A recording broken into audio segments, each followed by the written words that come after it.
Kasi I was born in Leyte. So day 2, sinabi ko kay Bong, because the communications were cut, sabi ko kay Bong, gamitin mo ang army. Mayroon talaga yun silang a way of communicating. Pasa-pasa lang ang relay. But nung nalaman ko na, there were about, nung nag-usap kami ng mga sundalo, sabi ko, kumusta? Andyan, sabi niya, sir, bagsak yung Leyte. Tapos, sinabi ko, anong klaseng bagsak? Sabi niya, sir, tumba lahat. Hindi ko naintindihan, sabi ko, tumba ang lahat bahay. Sir, pati kahoy. Ilan ang patay? Sabi niya, sir, mukhang mga aabot ito ng 10,000 estimate namin. Hindi ako makapaniwala.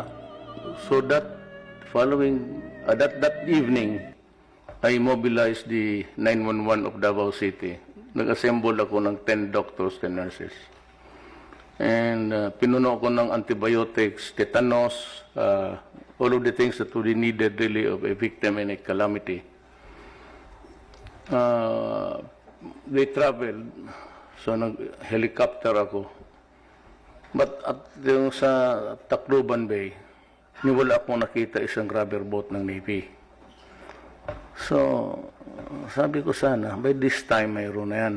At least the fast craft, mga frigate ng, if there is one, andyan na yung tanker. Alam mo bakit? What really surprised me? Bewildered me. Kasi nung pagbaba ko, hawak-hawak kong yung plastic na bottle.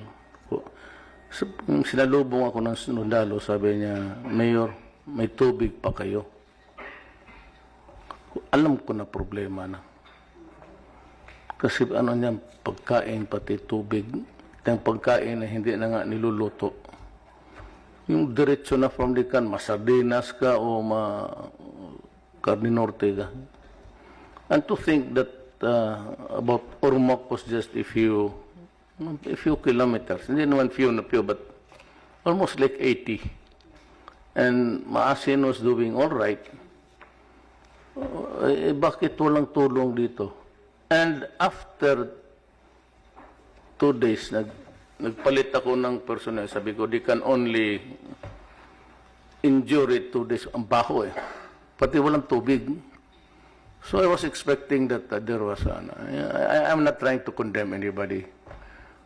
But nung tumawag ako there was a changing of personnel sa 911 sa Davao City. Pagpadala ko ng mabago para pauwiin yung initial batch. Sabi ko, may tanker na ba dyan? Sabi, wala.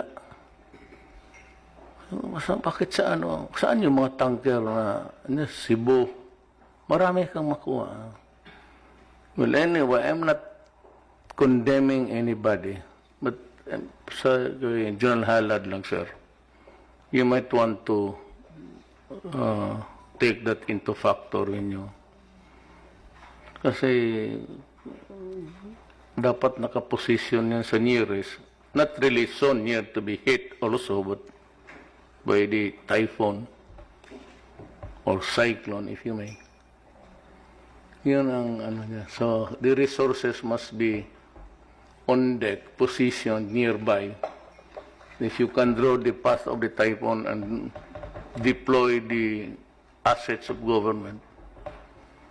Basta ano dyan, tubig na malinis, pati pagkain na walang cooking dyan.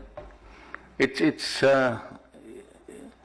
yung magpadala ka ng sakong bigas ganon on the first 1 week, it's useless. Ayan yan, si June, no? Yung earthquake niya sa Bohol, wala talagang kwenta. Una, wala silang lutuan, walang firewood, wala lahat. Puro talagang pag-instant yan. Noodles, well, it is not nutritious really, it's pure carbohydrates, but wala mga protein yan. But still, it can fill the stomach for the day. Yun ang ano ko lang, sir. We have a disaster maybe coming our way. Hopefully not, but this planet is being, I don't know, punished by God. So every now and then, but everywhere, climate change is here. We were warm so many years ago, about 7, that ngayon, dumating na talaga. Even the United States is suffering heat wave on the western side, and on the east, dito sa that I can understand why the foreign secretary came home to escape the rigors of. So I'm through. Ano sir, salamat. Yes, sir. We will learn from that experience. We should learn from that experience, sir.